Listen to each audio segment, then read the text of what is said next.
Assalamualaikum warahmatullahi wabarakatuh. Apa kabar kalian semua? Wahai ulul albab, semoga kalian dalam keadaan sehat walafiat, selalu dimudahkan rezekinya oleh Allah Subhanahu wa taala, selalu dalam lindungan dan rahmat Allah Subhanahu wa taala, dan selalu bersujud kepadanya apapun keadaan kita. Amin ya rabbal alamin. Oke Mas Bro, Bosku, kali ini saya merekomendasikan, nah ini ya, Tafsir Al-Azhar. Sebenarnya belum saatnya saya merekomendasikan tafsir ini, bos. Tapi karena next video yang akan saya bikin itu agak riskan, bos. Kalau tidak saya rekomendasikan tafsir ini dulu, ya kan? Ini tafsir Jos, bos. Tafsir Al-Azhar ini. Saya ada kisah menarik mengenai tafsir ini. Saya ini belinya di saat itu di sebuah apa ya? Ada expo buku, bos. Di Jatim Expo. Ya, Surabaya. Saya perginya sama sepupu saya yang sama-sama suka baca buku. Ketika beli buku ini, bos, saya beli kitab ini tuh satu set, full set, bos. 15 buku. Juz 1 sampai juz 30 ya. Dan kitab Muqaddimah Ibnu Khaldun terjemahan bahasa Indonesia. Beli buku ini, bos. Duit itu di tabungan hanya tersisa 200.000, bos. Bayangkan, untuk beli tafsir ini dan beli buku Muqaddimah Ibnu Khaldun, itu buku tabungan saya itu tinggal 200.000, bos. Jadi gimana ya, namanya ilmu, kalau kata istri saya, ilmu itu mahal, ya kan? Jadi ya tidak apa-apa lah beli, tidak apa-apa. Untung istri saya baik, bos. Oke ya. Ini adalah kitab tafsir pertama yang saya miliki. Setelah itu saya memiliki beberapa kitab tafsir. Nanti kapan saya akan merekomendasikannya kepada kalian semua. Nah, buku ini ya tertulis ya, judul bukunya adalah Tafsir Al-Azhar juz 1 sampai juz 2. Penulisnya adalah Profesor Dr. Abdul Malik Abdullah Karim Amrullah atau biasa yang kita kenal dengan Buya Hamka. Diterbitkan oleh Pustaka Panjimas, Kota Jakarta tahun 2007. Jumlah halaman juz 1 itu 431. Kan ini juz 1 dan juz 2, bos, di dalam buku ini. Nah, jumlah halaman juz 2 itu 371. Ini dengan nomor ISBN ya. Ini ada nomor ISBN untuk juz 1 yaitu 9798066537. Nomor ISBN juz 2 yaitu 97980666545. Sedangkan nomor ISBN juz lengkap 97980666529. Jadi saya punya lengkap ini, bos. Juz 1 sampai juz 30 itu 15 jilid buku. Ya ini loh, bos. Ini loh, bos. Nah, ini tangan saya. Nah, ini. Ini, bos. Oke, saya akan bacakan tulisan di belakang cover buku ini supaya kalian memahami sedikit apa yang ditulis di dalam buku ini. Tafsirnya bagus, bos. Sangat bagus. Ya. Apalagi yang menulis orang Indonesia. Buya Hamka, tahu kan Buya Hamka, bos. Jadi tulisan di belakang cover buku ini adalah sebagai berikut. Tafsir Al-Azhar merupakan karya utama dan terbesar Profesor Dr. Hamka di antara lebih daripada 115 karyanya pada bidang sastra, sejarah, tasawuf, dan agama. Mulai ditulis Hamka sejak menjelang tahun 1960. Tafsir Al-Azhar ini diselesaikan secara lengkap 30 juz ketika penulis berada dalam tahanan pemerintahan Orde Lama. Nah, jadi kitab tafsir ini ditulis di dalam tahanan, bos. Meskipun dalam tahanan, masih berkarya bos, nggak kayak kita kena masalah sedikit sudah lembek bos. Ya saya itu sangat mengidolakan Buya Hamka ini bos. Saya lanjut ya. Tahanan penjara terhadap pengarang dengan tuduhan melakukan kegiatan subversi terhadap pemerintah tanpa pernah dibuktikan secara hukum, memberikan hikmah amat besar dengan terselesaikannya karya besar ini. Tafsir ini memang tidak disusun terlalu tinggi. Nah, ini menariknya bos, dengerin ya. Dengerin. Tafsir ini memang tidak disusun terlalu tinggi, sehingga yang dapat memahaminya tidak hanya para ulama, juga tidak terlalu rendah, sehingga menjemukan. Ini sesuai dengan keragaman penghayatan dan kemampuan kepahaman masyarakat Islam yang amat majemuk. Dan tafsir Al-Azhar ini disusun tanpa membawakan pertikaian mazhab-mazhab fikih. Nah, kenapa di awal-awal video saya berbicara tentang ilmu, buku, dan mazhab fikih? Supaya kalian ini pikirnya agak jauh. Jadi nyambung, bos. Jangan hanya saklek dengan satu mazhab fikih. Kalian harus tahu semuanya. Dan sudah saya rekomendasikan buku-bukunya kepada kalian. Ya kan? Di sini kan tertulis. Dan tafsir Al-Azhar ini disusun tanpa membawakan pertikaian mazhab-mazhab fikih. Nanti ya di dalam isinya ini, saya yakin kalian gak bakal nyangka yang saya kutip nanti. Nanti ya, tunggu, sabar bos. Tonton mulai awal sampai akhir, jangan di skip bos, ya kan? Jangan lupa subscribe bos.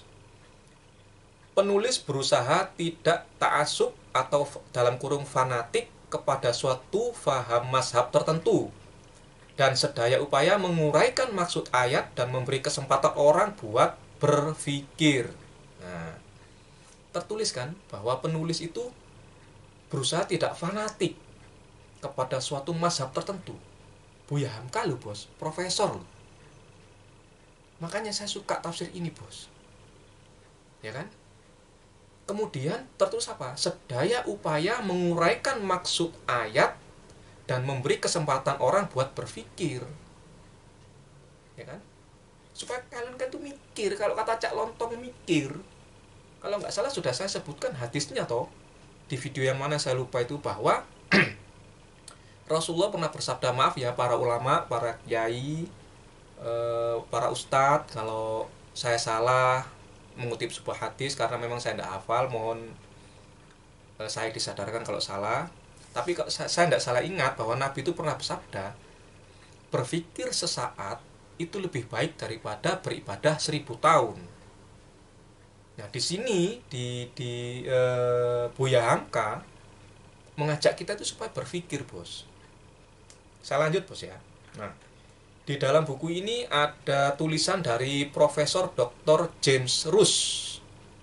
Bacanya gimana? Rush ya mungkin ya. Beliau adalah guru besar sejarah pada Universitas Yale. Yale itu gimana bacanya? Yale, Amerika Serikat. Beliau menulis seperti ini di belakang cover buku ini. Studi dan tulisan Hamka tentang kepercayaan dan pengetahuannya yang mendalam tercermin secara dramatis dalam keberhasilannya menyusun tafsir yang lengkap. Dan untuk masyarakat Indonesia yang sedang berkembang, ia merupakan tiang penyangga. Ia mengharap agar masyarakat menjadi masyarakat Islam, masyarakat yang aman, damai, dan modern di bawah lindungan Ka'bah. Jadi kalian kalau beli tafsir ini, ya kan, kalian bisa, mungkin ada yang jual per biji, aduh kok per biji, apa ya istilahnya, mungkin ada yang jual persatuan buku, ya kan, mungkin ada yang buat juz 1 dan juz 2 saja, atau ada yang jual full. Kalian baca di belakang covernya ya, mungkin saya ada salah baca, kalian bisa komentar di video ini nanti. Iya, sekarang kita masuk kutipan yang sengaja saya kutip di dalam kitab tafsir ini. Dan yang saya bilang, kalau kalian tidak pernah baca buku, mungkin kalian akan sedikit kaget mendengar isi kutipan yang saya ambil di dalam dari kitab tafsir Al-Azhar ini juz 1 dan juz 2. Lebih tepatnya di juz berapa ya? Kalian beli, kalian cari apa yang saya kutip. Lalu kalian boleh komen, oh ternyata ini di juz 1, ternyata ini di juz 2. Tepatnya halaman berapa, kalian baca sendiri. Dan perlu kalian ingat ya, seperti yang tertulis di belakang cover, bahwa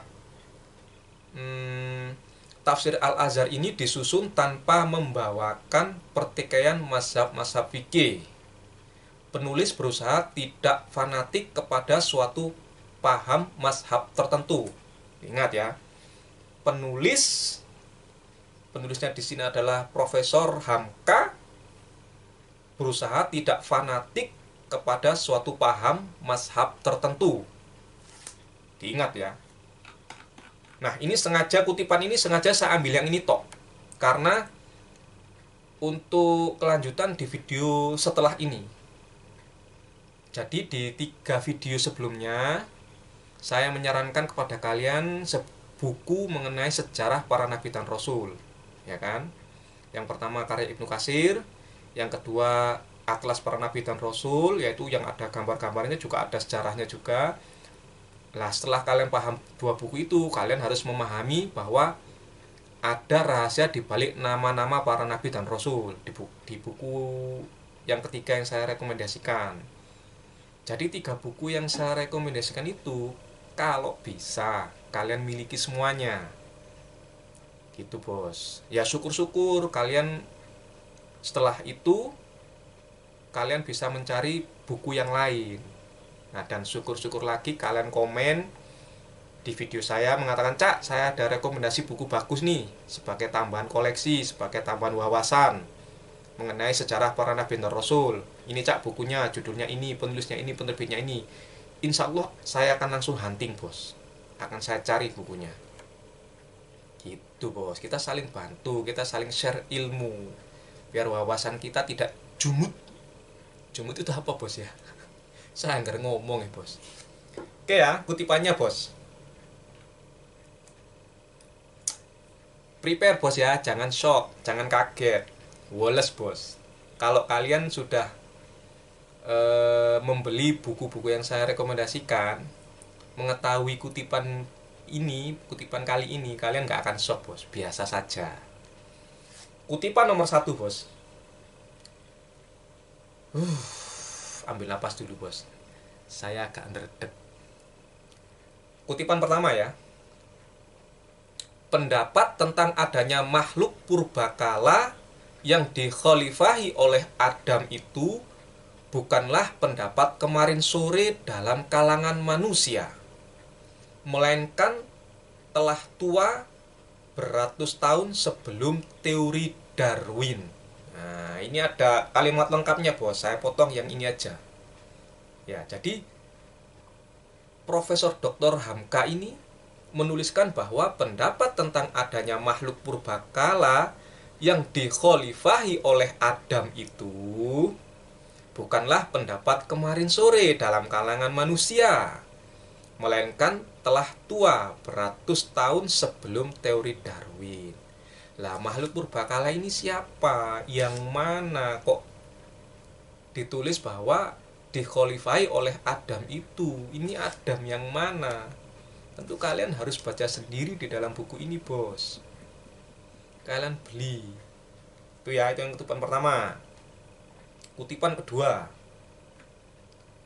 Kutipan kedua enggak boleh kaget tuh ya, biasa aja. Ini yang nulis bukan saya, yang ngomong bukan saya. Ini yang nulis Profesor Dr. Hamka. Oke.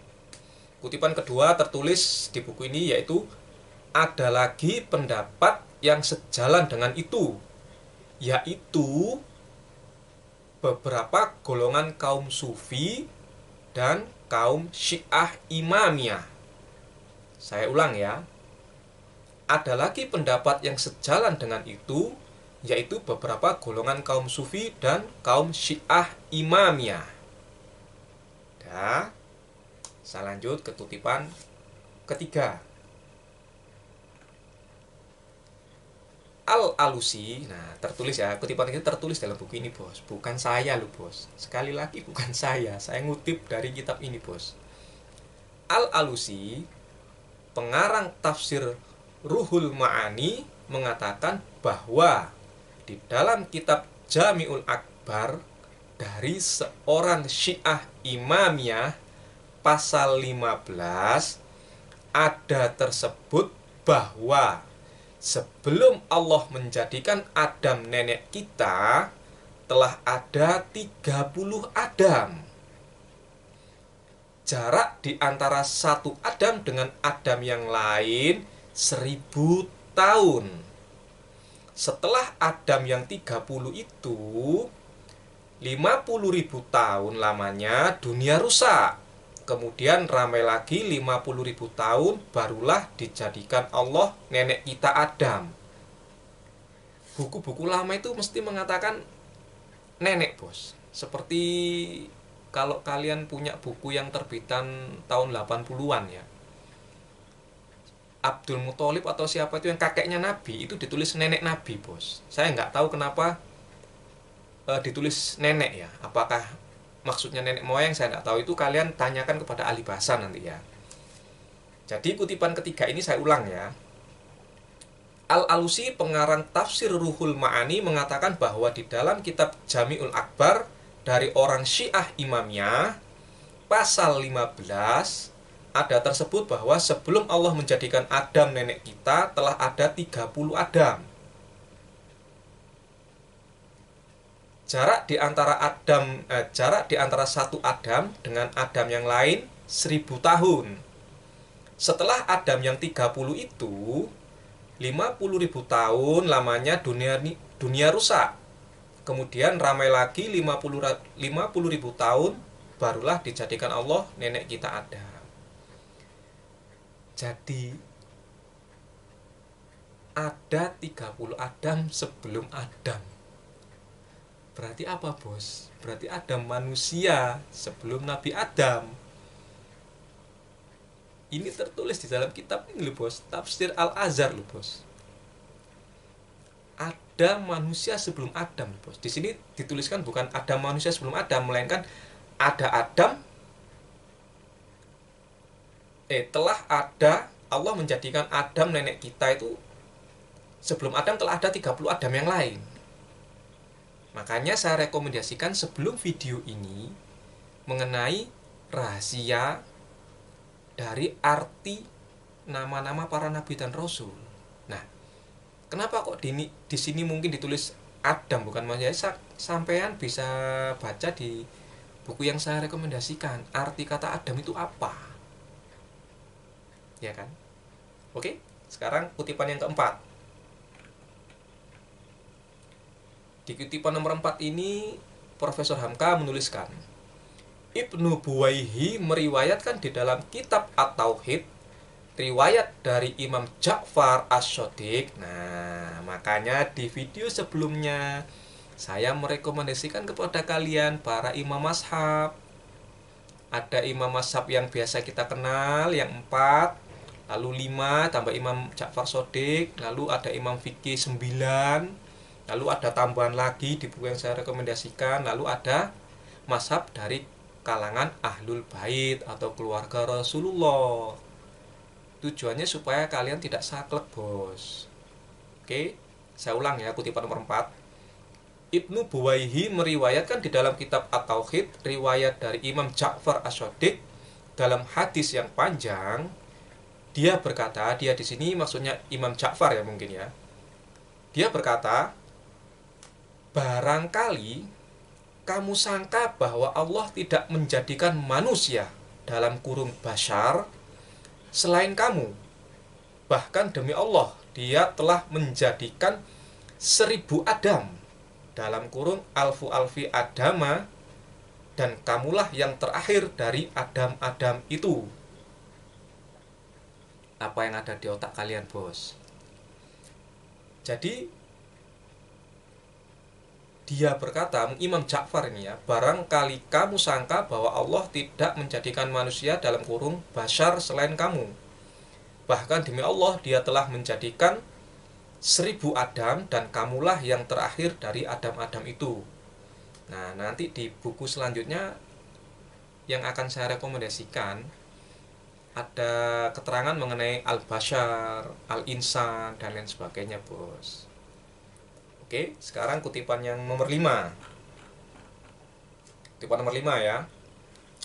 Berkata Al-Haytham pada syarahnya yang besar atas kitab Nahjul Balaghah, dan dinukilkan dari Muhammad Al-Baqir bahwa dia berkata, telah habis sebelum Adam yang bapak kita 1000 Adam atau lebih. Ini semua adalah pendapat dari kalangan imam-imam Syiah sendiri, yaitu Ja'far Ash-Shadiq dan Muhammad Al-Baqir, dua di antara 12 imam Syiah Imamiyah. Jadi Profesor Hamka ini mengutip pendapat kaum Syiah Imamiyah, bos. Imam Ja'far loh, bos. Imam Ja'far. Ya. Jadi Muhammad Al-Baqir berkata, telah habis sebelum Adam yang bapak kita 1000 Adam atau lebih. Berarti ada Adam-Adam yang lain sebelum Nabi Adam. Kutipan nomor 6, bos. Kalangan kaum sufi pun mempunyai pendapat demikian. Asy-Syaikh Al-Akbar Ibnu Arabi berkata dalam kitabnya yang terkenal, yaitu Al-Futuhat Al-Makkiyah, bahwa 40.000 tahun sebelum Adam sudah ada Adam yang lain. Nah, ini salah satu kitab yang ingin saya beli, bos. Cuma terjemahannya masih kalau saya nggak salah ingat jilid berapa gitu, belum full set. Males saya belinya kalau nggak full set. Orang kaya, bos. Orang kaya tapi pengangguran, bos. Jadi Ibnu Arabi itu di dalam kitab Al-Futuhat Al-Makkiyah menuliskan bahwa 40.000 tahun sebelum Adam sudah ada Adam yang lain. Ibnu Arabi, bos. Oke ya, saya lanjut kutipan nomor 7. Malahan untuk menjadi catatan, Imam Syiah yang besar itu, Ja'far Ash-Shadiq, menyatakan bahwa di samping alam kita ini, Allah telah menjadikan pula 12.000 alam. Dan tiap-tiap alam itu lebih besar daripada 7 langit dan 7 bumi kita ini. Keren gak, bos? Masih mengutip pendapat dari mazhab Syiah, bos ya. Syiah Imamiyah. Jadi menurut Imam Ja'far, Allah itu selain menciptakan alam kita ini, juga menciptakan pula 12.000 alam. Nah, 12.000 alam itu penjelasannya gimana? Ada di kutipan yang terakhir ini.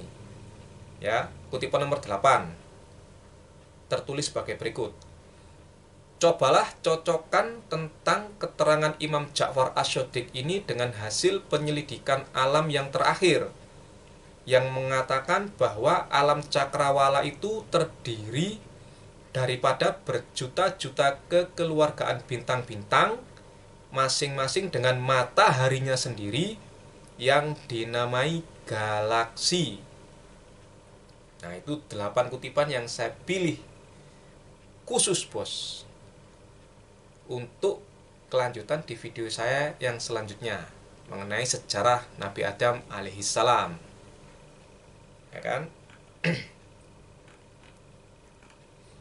Selain Nabi Adam, tentu di sini ya menafsirkan juz 1 dan juz 2 Al-Qur'an, bos. Ini sangat bagus, bos. Kitab tafsir ini kalian bisa dapatkan di toko-toko buku terdekat. Mungkin saya punya yang nggak gini, bos. Sebentar ya.